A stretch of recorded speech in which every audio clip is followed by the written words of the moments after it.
Gracias por acompañarnos en la señal de éxitos. Estamos llegando desde Caracas a través de 99.9 a todo el país a través de nuestro circuito, de nuestras emisoras. Lo hacemos a través del canal 990 de Simple TV y también a través de mundour.com y de nuestras aplicaciones en video. 7:11 minutos de la mañana. Mire, con micrófonos o sin ellos, con retraso o sin él, con participación de todos o con algunas ausencias, en fin. Este martes, Gobierno Nacional y Plataforma Unitaria firmaron dos acuerdos. Uno en materia de derechos políticos, de cara especialmente al proceso electoral presidencial 2024, y otro para, y cito, la protección de los intereses vitales para la nación. Esto, como saben, ocurrió en Barbados, dentro del marco del memorándum de entendimiento, del proceso iniciado en México. A ver, hoy los principales titulares hablan de qué? De elección presidencial en segundo semestre de 2024, actualización del registro electoral, observación del proceso electoral presidencial. Además, hay exhortos para que funcionarios respeten la normativa electoral. Se habla de el equilibrio en medios públicos y privados. Por cierto, tiene un buen resumen el periodista Eugenio Martínez sobre esto acordado. Pero tenemos hoy la visita en el estudio, y qué bueno que así sea, de Gerardo Blay, como saben, abogado constitucionalista, jefe de la delegación de la Plataforma Unitaria en la negociación. Gerardo, bienvenido siempre al estudio. Muy buenos días, Román. Buenos días a todos los oyentes de tu prestigiosísimo programa. Muchísimas gracias, Gerardo, por el comentario, aquí, pero sobre aquí todo tomando café amanecer y celebrando la Vinotinta. La Vinotinto, qué bueno que así sea. Se nos dio esa alegría. Yo no pude ver el juego porque estábamos volando para acá. Bueno, nosotros llegamos a un acuerdo. Primero, informar al país. Segundo, recibir tu visita y a cambio te íbamos a tener café. Cumplimos con el acuerdo. Aquí está. Okay. Esa es una parte muy importante de la que vamos a hablar, el cumplimiento del acuerdo. Pero antes de lo medular, que será la pregunta más amplia, Gerardo, de lo importante, de lo que para ti serían los grandes titulares de este acuerdo, pregunto primero, ¿todo el tiempo se han mantenido las conversaciones, así haya sido fuera del radar de los medios, o hubo momentos de silencio, hubo conversaciones entre Estados Unidos y Venezuela sin la plataforma o el conocimiento, entre el gobierno de Estados Unidos y el de Venezuela sin el conocimiento de la plataforma? ¿Cómo ha sido este tiempo desde tu última visita hasta ahora? Buena pregunta. Algunas cosas por el tipo, por apostar al éxito de este proceso, en cuyo ayer, dentro de ese proceso, hemos firmado un primer acuerdo parcial de fondo, y quiero decir que es parcial y es primer acuerdo de fondo, porque se había firmado en noviembre un acuerdo para la creación del Fondo Social, pero en lo político, en lo medular, para tratar de resolver la crisis política, social y económica del país, es el primer acuerdo que se firma y es parcial. No como dice el canciller de Colombia, que culmina la negociación. Hubo dos errores allí, incluso creo que de información, del canciller de Barbados en su discurso en inglés, dando la bienvenida a la firma allá como país sede en este momento. Lo dijo, y también hubo otro error del canciller Leiva, que la verdad es que estaba bastante bien informado y no sé por qué cometió ese error. Pero la verdad es que evidentemente, para que un acuerdo salga, hay procesos en los cuales la discreción y estar fuera de los radares y los micrófonos es muy importante. Porque hay que trabajar con muchos intereses y muchas partes.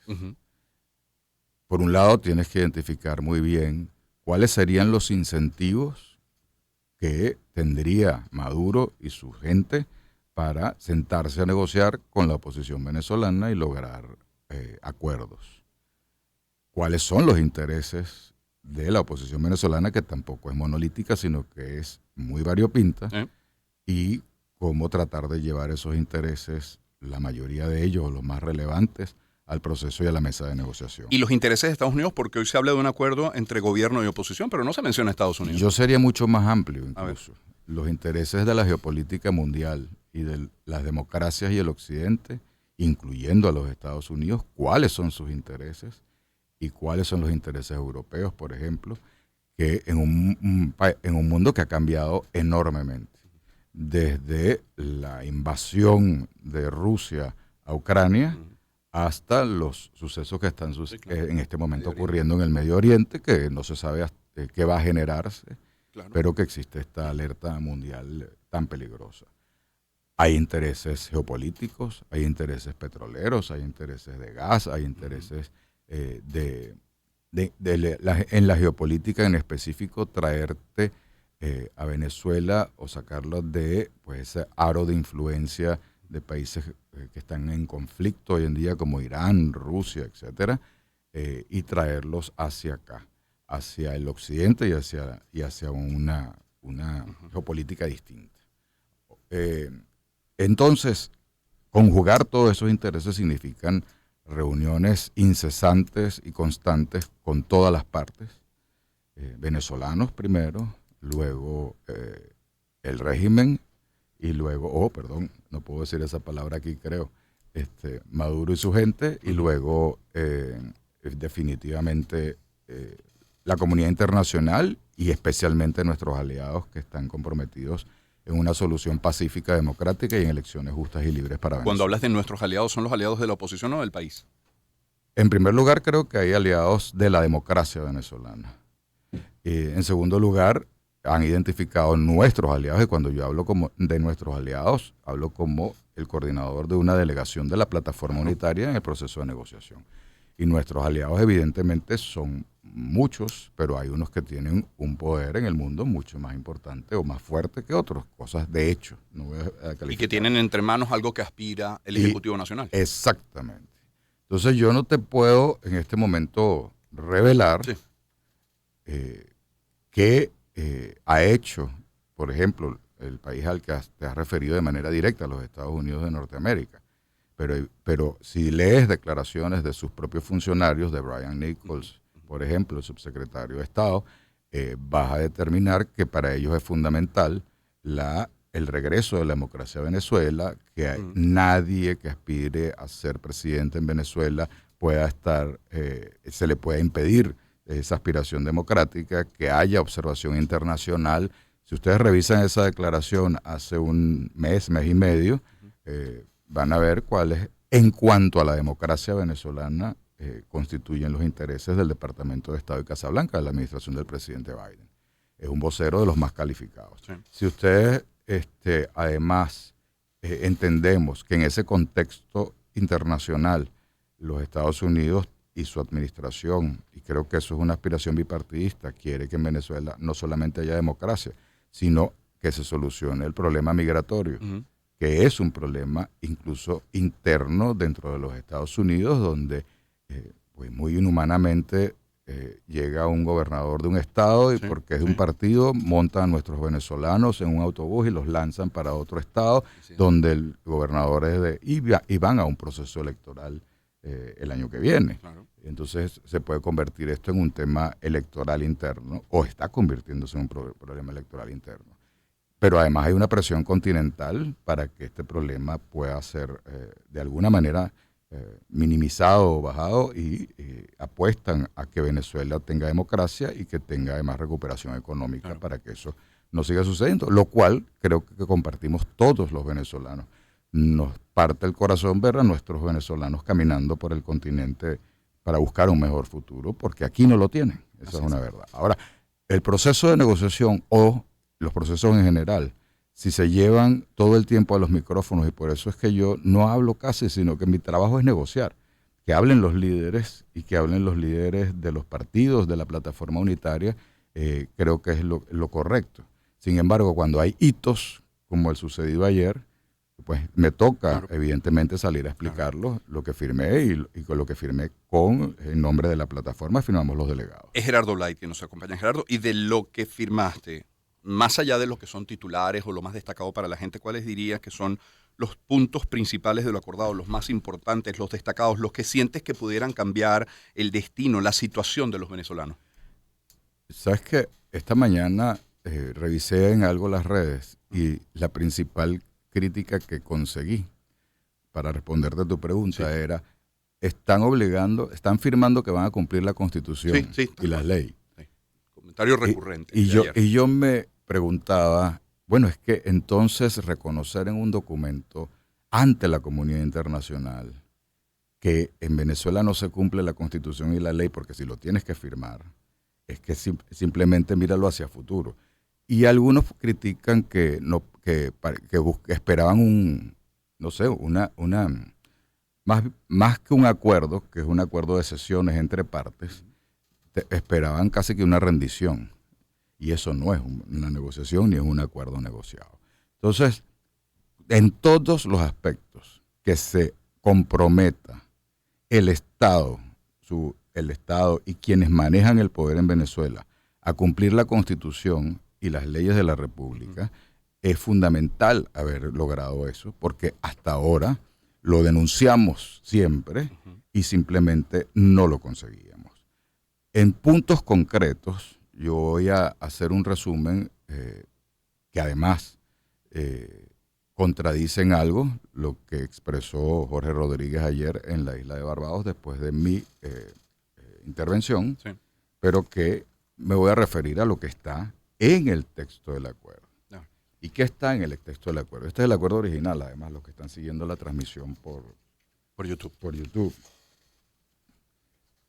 El primer punto que yo quiero destacar es que el primer acuerdo que contiene este acuerdo, el primero, señala con claridad que las partes reconocen y respetan el derecho de cada actor político de seleccionar su candidato para las elecciones presidenciales de manera libre y conforme a sus mecanismos internos. ¿Eso abre qué puerta? ¿Cuál era la discusión que se tenía aquí? Que los rumores, que viene una sentencia del TCJ, que se iba a acabar con las primarias, que las primarias no se iban a poder celebrar, que ya venía la sentencia. Bueno, en eso tenemos como 2 meses, ¿no? Pero ya va, Gerardo, ayer se conoce también, casi que en paralelo a este anuncio del acuerdo, se esgrime, se da a conocer una sentencia de agosto de 2023, según la cual es, y voy a citarlo, improponible la solicitud de revisión constitucional de la inhabilitación a María Corina Machado como abogado, además constitucionalista. ¿Esto qué quiere decir? Eso no es un recurso, en primer lugar, que haya introducido la candidata o la precandidata María Corina Machado. En segundo lugar, es una solicitud de información que un tercero hizo al Tribunal Supremo de Justicia preguntándole si María Corina estaba inhabilitada y por qué. Evidentemente el tribunal no es el órgano competente y usan esa palabra tan estrambótica para decirle usted no puede proponerlo aquí, vaya al órgano que produjo la inhabilitación. Eso no lo tenemos nosotros en el tribunal. Ya. Por eso no ha cerrado las posibilidades. Claro, qué buena la aclaratoria. Pero quiero decir que en primer lugar está, al menos formalmente, por primera vez, y si no hubiéramos estado negociando, quizás esa sentencia que anunciaban del TCJ hubiera salido. Pero estaban protegiendo esta negociación. ¿Puedes volver a leer textualmente lo que dice el acuerdo en ese sentido, por favor? Reconocen y respetan el derecho de cada actor político de seleccionar su candidato para las elecciones presidenciales de manera libre y conforme a sus mecanismos internos. Es decir, si la plataforma unitaria y demás candidatos de la oposición democrática venezolana decidieron ir a un proceso de primarias para seleccionar su candidato unitario, está protegido aquí. Y cualquier acción del Estado que vaya en contra de ello está violando el acuerdo. Pero taxativamente no dice que se levantaría la inhabilitación a un candidato. Eso es otra. Yo no estoy hablando de ese punto todavía. Estoy hablando de primarias y de los procesos de selección. Vamos para allá. Por favor. Porque María Corina y otros candidatos que estaban en la contienda de primaria no estaban inhabilitados y no se les estaba negando su derecho a participar en las primarias, como no ha pasado. Es decir, eso fue una decisión interna de la oposición y cómo selecciona a su candidato. Vamos entonces a ese punto, por favor, que tanto causa curiosidad y hasta ver cómo se resuelve. El punto 11 del tercer acuerdo, ahí hay una cantidad de cosas muy importantes, pero vamos a referirnos directo a esto. Señala una ruta para que en igualdad de condiciones, con atención al principio de celeridad, y celeridad es prontitud, celeridad es de forma expedita, que sea además, que son principios constitucionales, por eso hay que siempre amarrarse a la Constitución. Principios de celeridad, eficiencia y eficacia recogidos en la Constitución, se promoverá la autorización de todos los candidatos presidenciales. Y además, recordemos que aquí los partidos políticos, muchos han sido vulneradas las autoridades legítimas que los dirigían, y aquí está contenido también, y partidos políticos, siempre que cumplan los requisitos para participar en la elección presidencial. ¿Cuáles son los requisitos? los constitucionales. Y la Constitución señala, como hemos dicho siempre, que no puede haber inhabilitaciones administrativas para el ejercicio de funciones públicas porque el derecho a elegir es por superior y que solo se puede realizar 2 artículos de la Constitución y el Código Penal, una inhabilitación para participar en procesos electorales para cualquier cargo de elección, solo con sentencia definitivamente firme, penal y como sentencia accesoria. Aquí no se está habilitando automático. Eso es cierto, pero se está abriendo la ruta para que se haga. Y tiene que ser una ruta expedita, rápida. Estamos en mejor posición que sin eso. En este y en todos los demás puntos del acuerdo, Gerardo Blay, nuestro invitado, ¿cómo tienen previsto que se haga el seguimiento, que cumplan las partes? ¿Habrá comisiones, habrá responsables? ¿Quién va a velar por Debo ese decir acuerdo? algo más con Por respecto favor. a esto, antes de pasarte Sí. al mecanismo de verificación Sí. y seguimiento que me estás preguntando. Sí. Debo decir adicional que aquí no se cerró a un solo tipo de procedimiento en este acuerdo para el proceso de habilitación de cualquier venezolano o venezolana que aspire a la presidencia de la República. Al dejar abierta la redacción en procedimientos, puede ser procedimiento judicial ante el TCJ, puede ser procedimiento de revisión ante el propio órgano contralor, productor de estas inconstitucionales inhabilitaciones, o puede ser incluso un procedimiento de oficio que tiene que determinar este órgano contralor. Un órgano contralor que en algunos casos, María Corina Machado, por ejemplo, ni siquiera ha notificado de ningún acto a la inhabilitada, entre comillas, María Corina Machado. No imagínate la barbaridad que notifican a un tercero que va y pregunta si ella está inhabilitada y ahí sale toda una inhabilitación con efectos retroactivos, etcétera. Una de las cosas más bárbaras que yo he visto en derecho. En todo caso, sin procedimiento, sin derecho a la defensa, violó todas las cosas. Ahora, esto sigue abierto para producir esa habilitación o cualquier otro que aspire a la presidencia, porque las normas no son particulares. Claro. Si mañana Román Losins, que aspira a la presidencia y lo inhabilitan, tiene que garantizársele su derecho a participar. Y para la fecha en que exista la elección presidencial, cuando se inscriban los candidatos, tiene que estar habilitado. En todo caso, eso no lo teníamos, lo tenemos. Y firmado ante la comunidad internacional, firmado ante los garantes, firmado ante los mediadores. Yo debo destacar que a lo mejor no se vio en las cámaras, etcétera, pero en Barbados ayer estaba representantes del Departamento de Estado de los Estados Unidos. Estaba el embajador Paco Palmieri y su equipo, que es concurrente con Venezuela en el caso y vive en Bogotá. Estaba, pues, Francia, representada por su embajador, que no pudo llegar, la viceministra para los asuntos continentales de América, pero mandó al embajador. Estaba el embajador bueno, también estaba representado Colombia y Brasil por el lado de ellos. Sí. Estaba el representante que viajó desde Holanda, desde los Países Bajos, como país acompañante de todo el proceso. Es decir, hay una comunidad y los que no pudieron llegar han empezado a emitir, como Unión Europea. En Unión Europea también estaba representada con su embajador. Han empezado a emitir una serie de declaraciones de respaldo al proceso y están muy pendientes del contenido y el cumplimiento de esto. Esa es una fórmula, una parte de lo que significa el mecanismo de verificación y seguimiento. Claro. En el acuerdo se establece que existe ya acordado entre las partes un mecanismo de verificación y seguimiento. Yo no puedo revelar en este momento cuál es, pero existe y va a ser además un mecanismo eficiente. Mientras no se publique, porque hay una regla específica para la publicación de cómo se maneja ese mecanismo. Por ejemplo, anoche cuando yo bajé del avión, que no tenía señal como ningún avión, bueno, no sé, hay algunos aviones muy caros y modernos que sí lo tienen, pero yo no lo tenía. Cuando me conecté mi teléfono, me avisaron del allanamiento a las casas de residencia de uno de los propietarios de una imprenta que hizo material electoral. Inmediatamente hice la queja a la contraparte y me prometieron que en las próximas horas ese señor estaba libre de toda responsabilidad. Estoy pidiendo información hasta ahora, no me han confirmado, pero sería bueno que me confirmaran tanto los que me pidieron el auxilio como, o la denuncia, no auxilio, porque es mi trabajo que se cumpla lo que se firma, y que el régimen tampoco, el régimen no, se me vuelve a salir. Maduro y su equipo no me han informado todavía, o su equipo negociador no me ha informado de esa red. ¿De los presos políticos se habla en ese acuerdo? Eso es una muy buena pregunta.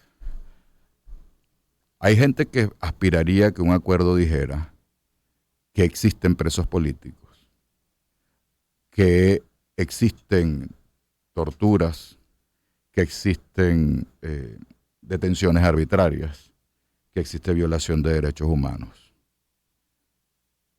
Eso no lo va a contener un acuerdo, y menos cuando tú le dices a la otra parte que firme una confesión. Eso es una rendición.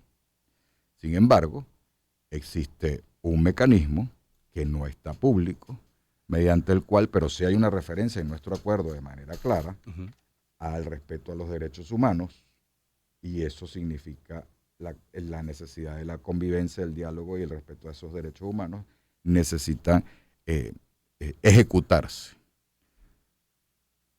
Si ustedes, no sé cómo decir sin pasar yo la raya de lo que puedo decir, pero en la medida en que este acuerdo se va a ir desarrollando, y apenas se firmó ayer por la tarde, van a ver si las partes cumplimos, que empiezan a ser liberados muchos de nuestros presos políticos. Y eso es parte de los gestos alrededor del acuerdo y de la ejecución del acuerdo. No puedo revelar más porque normalmente hay gente que dice, no te acordaste de los presos o no hiciste nada por los presos, o ustedes no están como delegación y oposición democrática olvidándose de los presos. No hay un día que nosotros no pongamos el tema de los presos políticos sobre la mesa. No hay un día que la lista de presos no esté absolutamente, actualizada y se entregue a la contraparte. Voy a llamarlo así para no volverme a equivocar por los problemas de hablar de ese tema. No hay un día en que no se priorice ese tema. Ese tema va a empezar a ser solucionado y además exigiendo que la puerta giratoria no exista. Porque si no, no solucionamos el problema de raíz. Gerardo Blay es nuestro invitado. Gerardo, todo esto que logra la plataforma unitaria a través de la firma de este acuerdo, ¿es a cambio de qué? Porque, a ver, el gobierno nacional toma esta serie de decisiones que de seguro no todos a lo interno aplauden o acompañan, porque hay tendencias distintas dentro de lo que aparenta ser muy monolítico. Le toca entonces ahora a quién dar qué a cambio. No se ha mencionado, por ejemplo, la flexibilización o levantamiento de las sanciones, que era una de las principales, si no la más importante exigencia del Ejecutivo. Si ustedes leen este acuerdo como está, y si hacemos una lectura objetiva, y ya está publicado, van a ver que la mayoría de las concesiones las establece los órganos del poder, los que están en el poder. En el sentido, abrir el registro electoral para los venezolanos y los extranjeros, los venezolanos que están en Venezuela y en el exterior, avanzar en las auditorías, aceptar quienes no aceptaban, por ejemplo, las misiones de observación calificadas para los procesos. Las aceptaron el 21 y se había cerrado las puertas. Y ahora está la Unión Europea, está el Centro Carter, está la misión de expertos, que para nosotros es fundamental que esté en todas las etapas del cronograma electoral cumpliéndose para que haya una observación robusta. Todo eso, si usted lo lee en frío, más todo lo demás que está allí, detallado, que hay que desarrollar, se lee, como tú bien estás pensando, en un lector objetivo dice, bueno, aquí estos se dieron mucho y ¿qué dio la oposición? ¿Dónde está la contrapartida en un proceso de negociación? Evidentemente, también pensando no solamente en lo que aspira la contraparte, que es levantamiento de sanciones. Pero no va a haber un levantamiento de sanciones de golpe, sino si el acuerdo hay cumplimiento progresivo, el levantamiento de sanciones también es progresivo. Y eso además, permítanme esta opinión personal, que no solamente puede ayudar de alguna manera económicamente al país, pero es que ayuda también al pueblo venezolano. Entonces, yo no estoy con aquellos que dicen levanten todas las sanciones de una vez, no sé cuánto, pero tampoco estoy con aquellos que dicen que se muera el pueblo venezolano de hambre y que no se levanten nunca hasta que se salga los que están en el poder. Yo creo que hay una cosa de progresividad. Usted va cumpliendo los acuerdos, va anunciándose las etapas del cronograma electoral, la fecha de la elección, vienen las misiones. Vamos por pasos. Esto no se puede comer de un solo golpe. Las transiciones y las negociaciones no son rendición, ni un lado ni del otro. Cuando los que sí dicen solamente levanten las sanciones a cambio de nada, están diciendo el discurso que ellos deben tener, o a lo mejor les gusta tener. Pero este proceso ha producido que dos partes se encuentren en una mesa y que pongan dentro de sus intereses, como explicaba al principio, una fórmula que permita ir destrabando la economía y saliendo de la crisis económica. Eso va a durar tiempo. Venezuela no es, esa burbuja del año pasado, vieron cómo este año hubo la contracción que todos sentimos, ¿no? La segunda cosa, ir destrabando la crisis política y evidentemente ir destrabando la crisis social. No es mi naturaleza ser negativo, no lo soy, de hecho, trato de ser muy positivo cada día, pero bueno, una faceta de este trabajo nuestro es ponernos en los zapatos del otro, ser, como dicen coloquialmente, abogado del diablo. Ese es tu trabajo. El escepticismo que puede generar en alguno cuando se habla de los organismos del Estado, de las instituciones del Estado, pensar en esto que en papel luce tan bonito, pero considerando, por ejemplo, que el presidente del CNE fue contralor en su momento y fue quien llevó adelante las inhabilitaciones, no genera ruido, escepticismo, repito el término. Claro. Fíjate, cuando en los procesos de negociación, una parte que ejerce todo el poder se siente fuerte o se siente que tiene que comenzar el proceso de nuevo, recomenzar el proceso de nuevo, normalmente trata de ponerse en una posición de mayor empoderamiento para sentarse con otras cartas más fuertes a las cuales acudir para negociar y exigir contraprestación por esas cartas. Es no lo normal. No es lo bueno, no es lo deseable, pero es lo que sucede. El proceso no termina con este acuerdo. Yo quiero recordar que esto se llama primer acuerdo parcial. Parcial para condiciones, vamos a ponerlo en términos muy cristianos y que todos entendamos. Es un acuerdo de condiciones para la elección presidencial.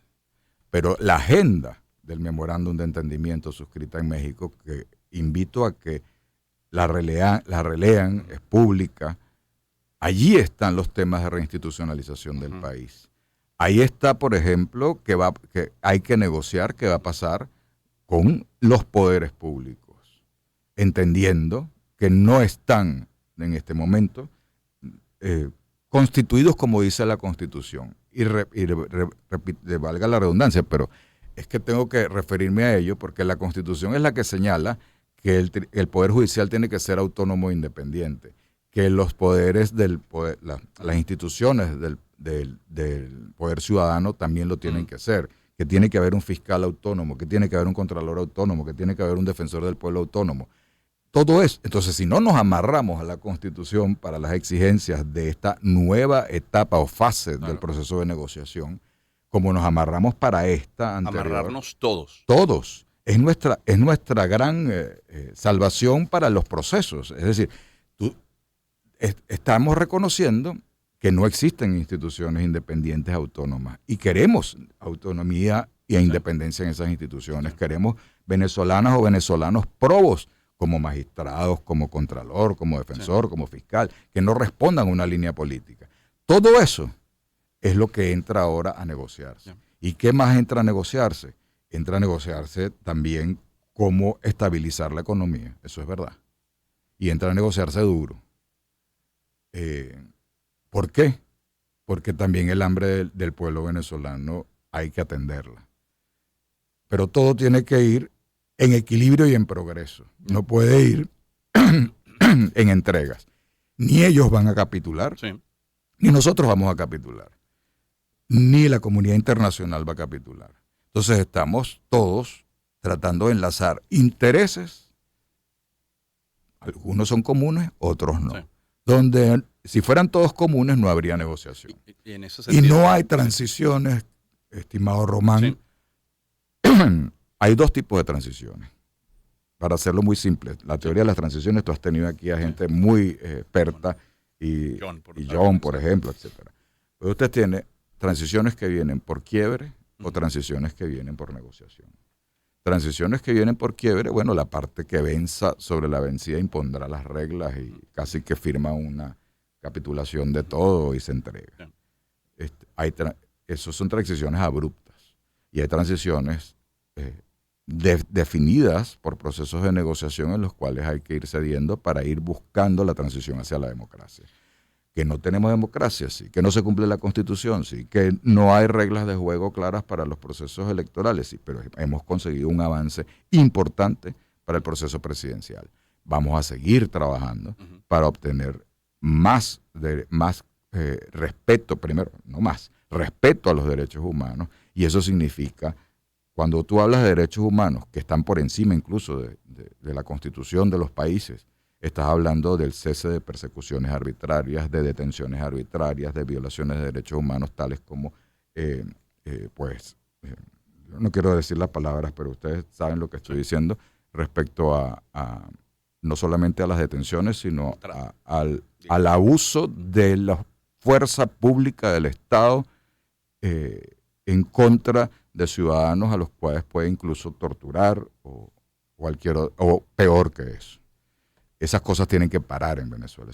Y tenemos en realidad la fuerza de producir la primera tipo de transición. Los que crean que la tienen, bueno, ok. Los que creemos que lo que le conviene incluso por la reconciliación real de un país, que va a tener que reconciliarse, y para que podamos convivir con reglas de juego que nos sirvan a todos, y con respeto el uno al otro, y sin abuso de poder y con imperio de la ley, tenemos que mantenernos, al menos eso creemos, la mayoría de la oposición democrática venezolana, en la ruta de la negociación. Yo, Gerardo Blay, nuestro invitado, ya aprovechando el último minuto, Gerardo, de esta conversación, yo quiero hablar de reconocimiento. Yo, a título muy personal, yo quiero reconocer tu trabajo, tu dedicación para con el país, reconocer que sí, que es un difícil momento, que es muy difícil lograr todo lo que cada una de las partes quiere. Y en cada uno no me refiero nada más a esas partes que son dos, más la comunidad internacional, me refiero a cada uno de los millones de venezolanos que estando dentro o fuera aspiran para él y para su familia.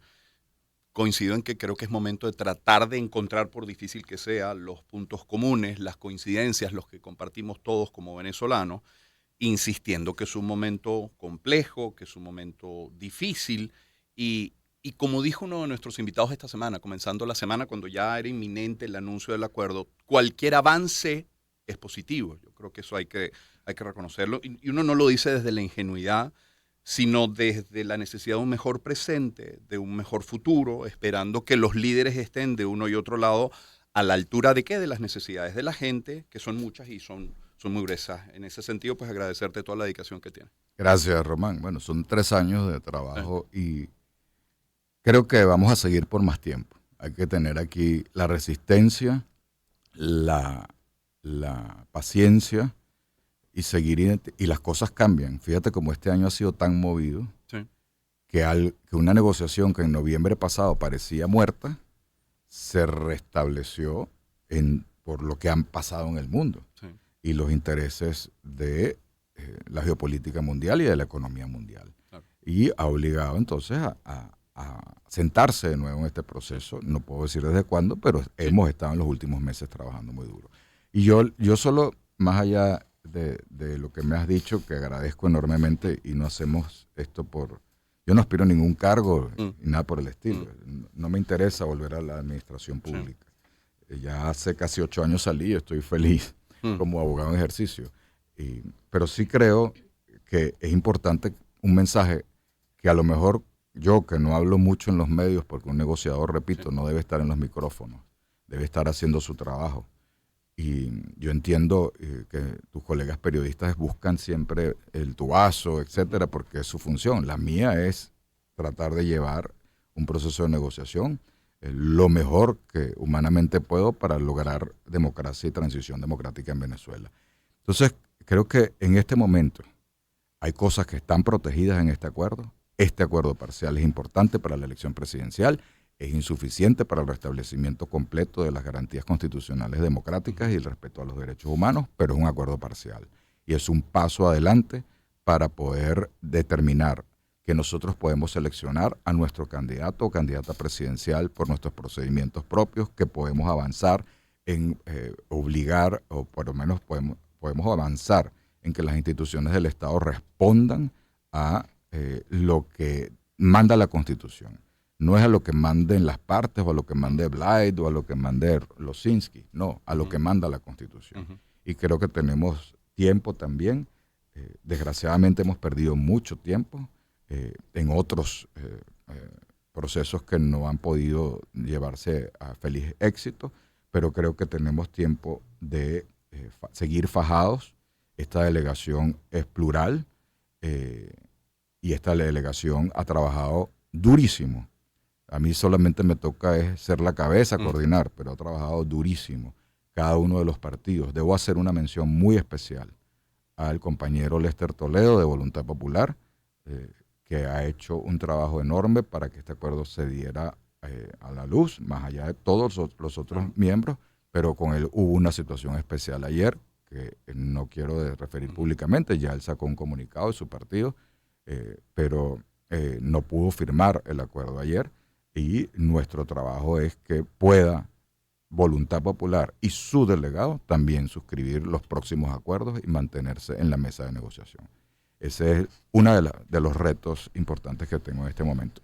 Y ellos equilibraron la importancia del acuerdo, de que saliera y se suscribiera, más allá de una posición personal que pudiese tener un delegado a nosotros. Nosotros no priorizamos nuestra situación personal, sino las necesidades que Venezuela tenga acuerdos que nos permitan avanzar hacia la transición democrática y la convivencia pacífica. Gerardo, muchísimas gracias por el tiempo y por la deferencia de elegir nuestro espacio para comunicarte con el país. Gracias por eso. Muchísimas gracias a ti. No te vayas sin el café que te traje. Pero me trajiste café. No, café. Yo pensaba que era este. No, allá para que lo prepares en casa. Buenísimo. Gracias. Gerardo Blyde, nuestro invitado del día de hoy. Como saben, abogado constitucionalista, jefe de la delegación de la Plataforma Unitaria en la negociación. Y sí,